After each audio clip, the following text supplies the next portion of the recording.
Daily லைஃப்ல பயம் இல்லாம மரியாதையோட நம்ம பெண்கள் வாழணும். அதுக்கான ஒரு அட்மாஸ்பியரை நம்ம கிரியேட் பண்ணணும். அதுதான் நம்மளுடைய ஃபர்ஸ்ட் டார்கெட்டு. இவ்வளவு நேரம் நான் இதெல்லாம் ரொம்ப சாஃப்டா சொல்லிட்டு இருந்தேன். ஆனா பெண்களை தொந்தரவு செஞ்சுட்டு அப்படியே எஸ்கேப் ஆகி போயிடலாம்னு நினைக்கிறவங்களுக்கு நான் ஒரு வார்னிங்காவே சொல்றேன்.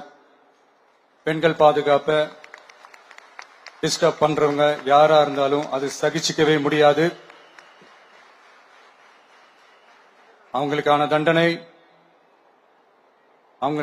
தண்டனைக்கான அந்த நடவடிக்கைகள் எல்லாமே போலீஸ் டிபார்ட்மெண்ட்ல இருந்து ரொம்ப கடுமையான ஒரு தண்டனையா இருக்கும். கடுமையான ஒரு நடவடிக்கைகளா இருக்கும். அந்த தண்டனை அவங்களுக்கான அந்த சார்ஜ் ஷீட் எல்லாமே ரொம்ப ஃபாஸ்டா ஸ்பீடா அது செயல்படுத்தப்படும். 2026 போன மாசம் மே மாசம் 10ஆம் தேதி இந்த பிரச்சனை புதுசா முளைச்சு வந்துடல. இது பல வருஷமா இருக்கிற பிரச்சனை. பல வருஷமா இதை கண்டுக்காம விட்டதுதான் அந்த வேர் இவ்வளவு ஆழமா பரவி இருக்குது. இத பல வருஷமா கண்டுக்காம விட்டது யார் என்றது நான் சொல்லிதான் உங்களுக்கு தெரியணும்னு அவசியம் இல்லை. அது உங்களுக்கே நல்லா தெரியும். இப்ப அதை பத்தி பேசியும் பிரயோஜனம் இல்லை. முதல்ல இந்த போதைப் பொருள் நடமாட்டத்தை வேரோட பிடுங்கி எறியணும்.